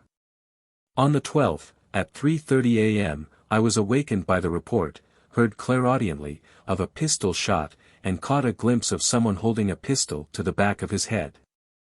I had an oppressive feeling of being in close proximity to this person at the moment. Twice I have experienced strongly, and often slightly, the feeling of being drawn out of my body to watch some passing event. This usually occurs just before sleep. On the first occasion the darkness of my room appeared to focus, into a ball eye of blackness, which suddenly opened, and disclosed a wide, straight road, along which a motor car was rushing at great speed. I seemed to follow this car, keeping close behind it, and had the impression afterwards that I had saved it from an accident, or that I myself had had a narrow escape. I was suddenly back on my bed, gasping for breath, my heart beating very quickly, fully awake. On the second occasion, at 2:15 p.m., I was resting on my bed, when I found myself following a motor ambulance in the same way. We rushed past 2 cars coming towards us. The road we were on was wide, and very dusty, raised above the surrounding fields. The day was bright, and the contrasting darkness of 2 tunnels under which we passed was very marked. On November 21, 1917, and April 12, 1918, I saw 2 people clairvoyantly, neither of whom had been known to me in earth life. I identified them by describing them afterwards. One was an elderly lady, whose daughter was staying with me at the time, the other was the sister of a friend with whom I was staying. Referring to the latter, the son of the lady who had died was expected home on leave from the East that day, and the appearance of his mother seemed to be in some way connected with his expected arrival. In January, 1918, I saw some writing on the wall of my room. It consisted of 2 Christian names and a surname, all of which I recognized, as they were the names of an airman whom I knew to have been killed, though he was not personally known to me. I also had the impression that I was trying to write automatically. A few days later a friend, to whom I had not mentioned this incident, chanced to remark that on the 28th she had received a short message automatically written, from this airman. On February 2, 1918, I had a curiously vivid dream, which at the time seemed to be more like a vision. I was walking along a corridor in an old house, guided by an elderly lady, with very beautiful soft white hair. I noticed some fine stained glass windows on the right side of the corridor, and we stopped once while she remarked on these. At the end of the corridor was a door on the left, and a maid passed us, and opened this door.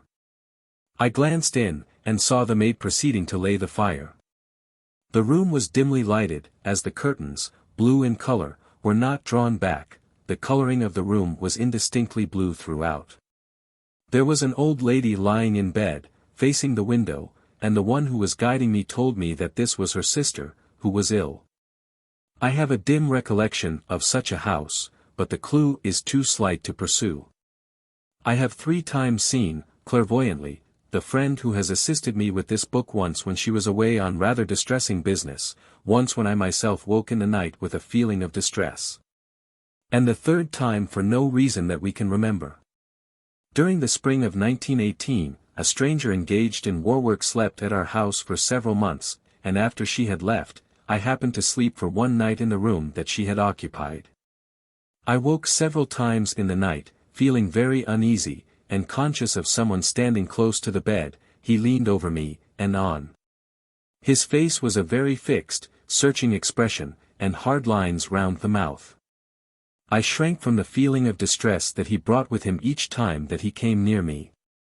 It occurred to me the 2nd time that he was seeking someone, not myself, whom he expected to find there.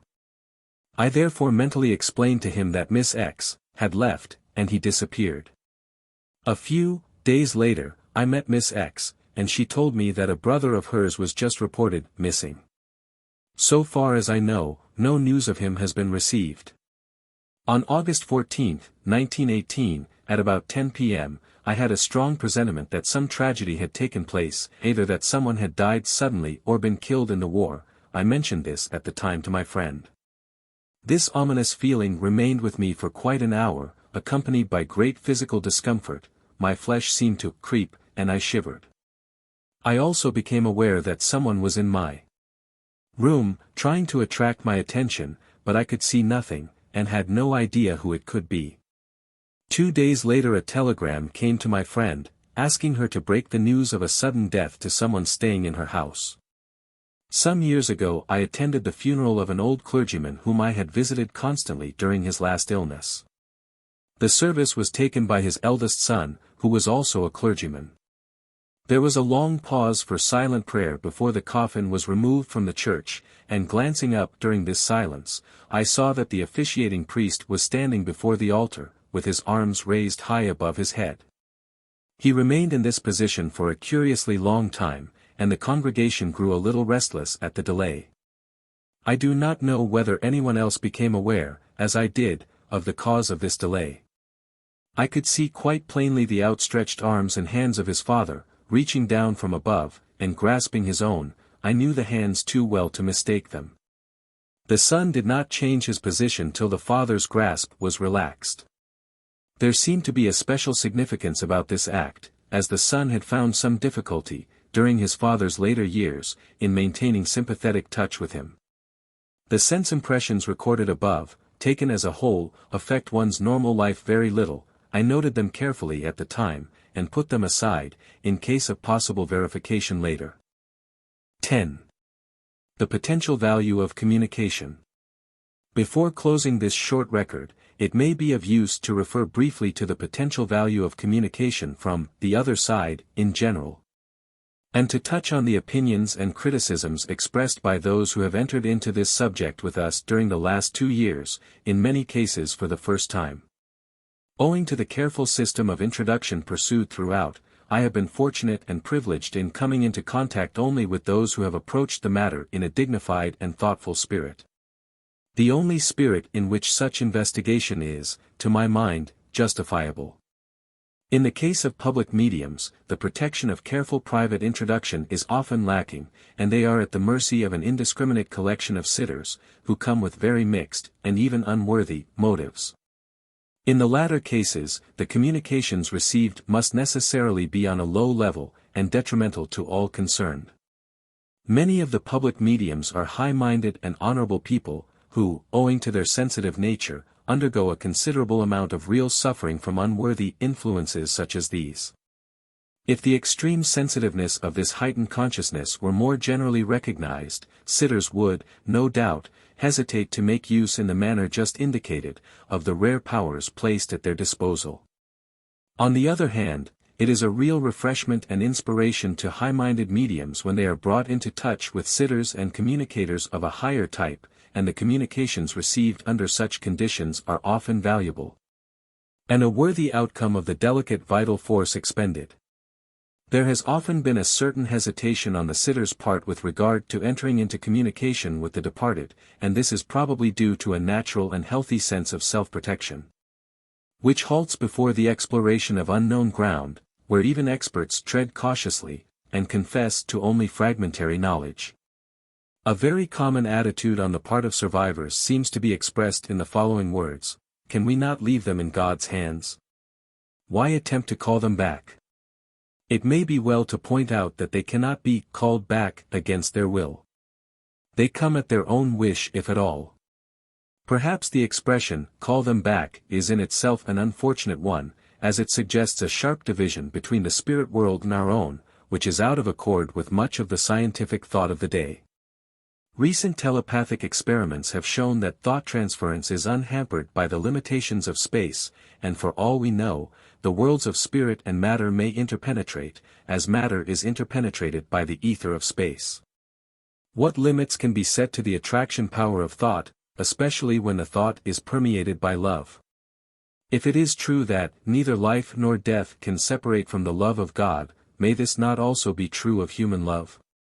Love demands expression by intercourse of some kind, and intercourse with the spirit world in the past has been limited to communion with God by means of prayer, and in the case of the Roman Church, the invocation of saints.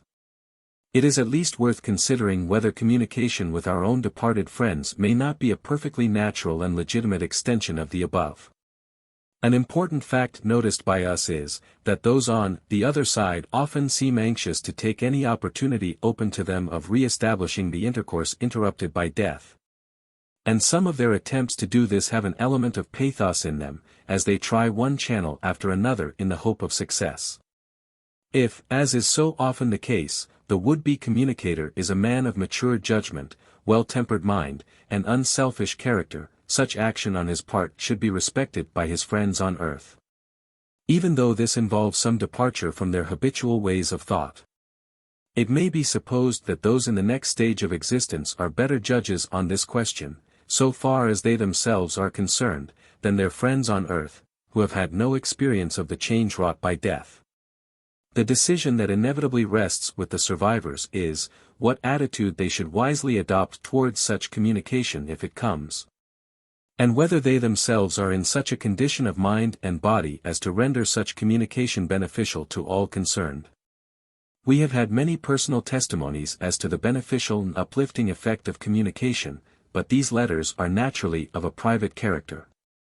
No case of detrimental effect has so far come into my personal experience. That such communication, if entered upon at all, should be moderate and restrained, is as necessary as in the case of all friendships undue absorption of one personality in another would be as limiting and inadvisable in the spirit sphere as in any other. It is often stated that messages received in this manner are concerned mainly with trivialities, or else are of so abstruse a nature that no evidential value can be attached to them. This accusation is one which might equally well be brought against our communications with each other in earth life, and it is not surprising to find the same mental conditions persisting after death. For proof of identity it will readily be granted that trivialities are invaluable. Do we not single out our friends here from many others, by small peculiarities of dress or manner? The difficulty on the part of communicators must be very great, as either type of communication is liable to be classified as unsatisfactory by the recipients. As a matter of fact, the messages that I have received have been of a very varied character, and would scarcely fall into either of the above categories.